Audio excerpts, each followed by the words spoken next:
ये है एक सिंपल सी सस्ती सी टैबलेट जो एक टाइम पर हर गांव की फार्मेसी में मिलती थी।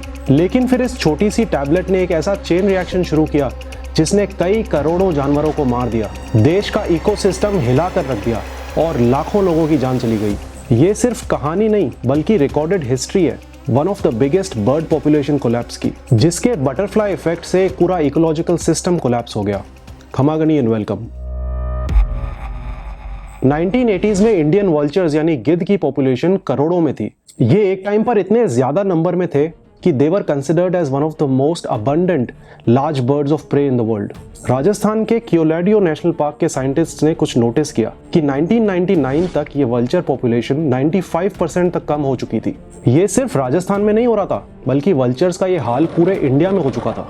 1992 से 2007 के बीच पॉपुलेशन 96.8% से 99.9% तक गिर गई। मतलब ये ऑलमोस्ट एक्सटिंक्ट हो चुके थे। किसी को समझ नहीं आ रहा था कि आखिर हो क्या रहा है, वल्चर्स एकदम अचानक से कैसे गायब हो रहे हैं।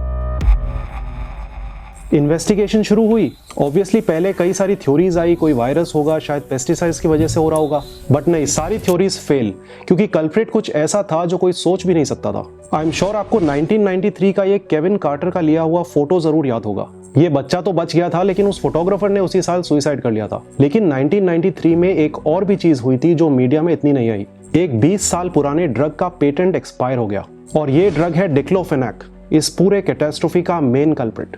1993 तक तो इस ड्रग का कंट्रोल एक स्विस फार्मा फर्म सीबा गेगी नाम की एक कंपनी के पास था। अच्छा, जैसे ही पेटेंट एक्सपायर हुआ तो इस ड्रग की मैन्युफैक्चरिंग अब जेनेरिक कंपनीज से होने लग गई।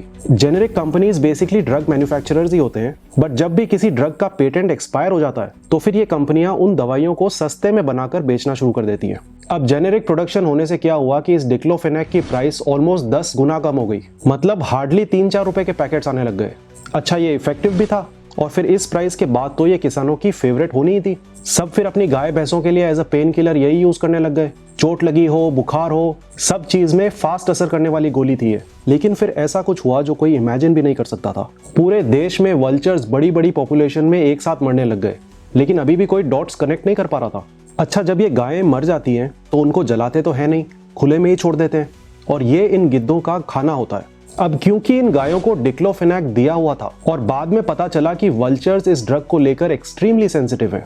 मतलब अगर गाय के कार्कस के 1% हिस्से में भी डिक्लोफेनाक लीथल लेवल में है तो ये पूरी वल्चर पॉपुलेशन क्रैश करने के लिए काफी था। 2003 में द पेरेग्रीन फंड ने कंफर्म किया कि डिक्लोफेनाक की वजह से वल्चर्स में एक्यूट किडनी फेलियर हो जाता है, बर्ड्स को विसरल गाउट हो जाता है, मतलब इंटरनल ऑर्गन्स पर एक सफेद चौकी यूरिक एसिड डिपॉजिट, मतलब सिर्फ एक कंटेमिनेटेड मील और सिर्फ कुछ ही दिनों में मौत।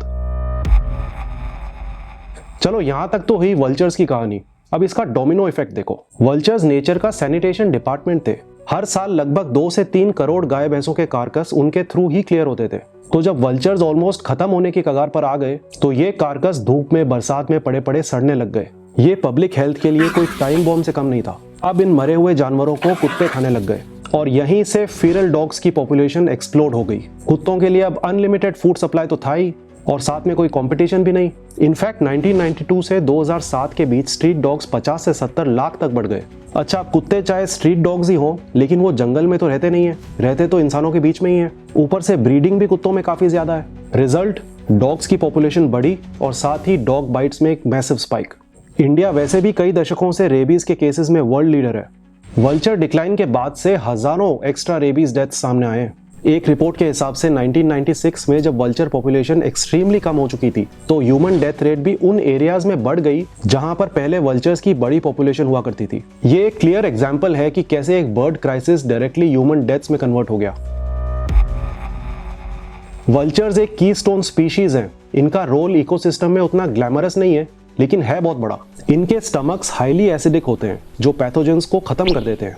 लेकिन जब गाय भैंसों की बॉडीज पड़ी पड़ी सड़ रही हो या कुत्ते उन्हें फिर खाकर इंसानों के बीच में घूम रहे हो तो एंथ्रैक्स और ट्यूबरकुलोसिस जैसी बीमारियां भी जल्दी स्प्रेड होने लग गई। लोगों ने तो वाटर बॉडीज के पास कार्कसेस डंप करने शुरू कर दिए जिससे फीकल कॉलीफॉर्म डबल हो गए और डिसॉल्व्ड ऑक्सीजन 12% तक ड्रॉप हो गया। अच्छा, पारसी कम्युनिटी जो हजारों सालों से टावर्स ऑफ साइलेंस यूज करती थी और वल्चर्स पर पूरी तरह से डिपेंडेंट थी बॉडी डिस्पोजल के लिए, उन्हें सोलर कॉन्सेंट्रेटर्स इंस्टॉल करने पड़े डिकम्पोजिशन जल्दी करने के लिए। टैनिंग और फर्टिलाइजर इंडस्ट्री को भी नुकसान हुआ क्योंकि हड्डियां एफिशिएंटली क्लीन नहीं हो रही थी, उनके रॉ मटेरियल की क्वालिटी गिर गई। अब करते हैं सॉल्यूशन की बात। 2005 तक एविडेंस अच्छे से क्लियर हो चुका था। इंडियन गवर्नमेंट ने डिक्लोफेनेक को डिसकंटिन्यू करने का प्लान अनाउंस किया। 2006 में इंडिया, पाकिस्तान, नेपाल और बांग्लादेश ने वेटरनरी यूज पर ऑफिशियल बैन लगा दिया। साइंटिस्ट्स ने मेलॉक्सिकैम और टोल्फेनेमिक एसिड को सेफ ऑल्टरनेटिव्स आइडेंटिफाई किया। फिर 2015 में ये बैन और स्ट्रिक्ट हुआ। ह्यूमन डिक्लोफेनेक वायल्स को 3 ml तक लिमिट कर दिया ताकि लाइफ स्टॉक में इलीगल डाइवर्जन ना हो। कंजर्वेशन ब्रीडिंग प्रोग्राम्स लॉन्च हुए, जैसे जटायु कंजर्वेशन ब्रीडिंग सेंटर जो पिंजौर में है। हाँ, रिकवरी स्लो है क्योंकि वल्चर्स के साल में एक ही बच्चा होता है, लेकिन रीसेंट सर्वे सजेस्ट करते हैं कि कुछ रीजन्स में पॉपुलेशन धीरे धीरे स्टेबलाइज हो रही है। इस पूरी स्टोरी का कोर लेसन सिंपल है, नेचर हमेशा सुंदर सा दिखने वाला बैकग्राउंड नहीं होता, ये एक इंफ्रास्ट्रक्चर है। कुछ दूसरी चीजें भी उतनी ही जरूरी हैं जितनी साफ हवा और साफ पानी। जब हम वल्चर्स जैसे अनसंग हीरोज को खो देते हैं, हम सिर्फ एक पक्षी नहीं खोते, हम अपनी एक हेल्थ शील्ड तोड़ देते हैं। तो अगली बार जब आप कहीं कोई वल्चर देखो तो उसको सिर्फ एक स्कैवेंजर मत समझना, वो हमारे इकोसिस्टम का एक साइलेंट हेल्थ वर्कर है और इनडायरेक्टली वो आपको बीमार होने से बचा रहा है। इस टॉपिक पर आप अपनी राय कमेंट सेक्शन में दे सकते हैं। Thanks a lot for watching. जय हिंद, जय भारत।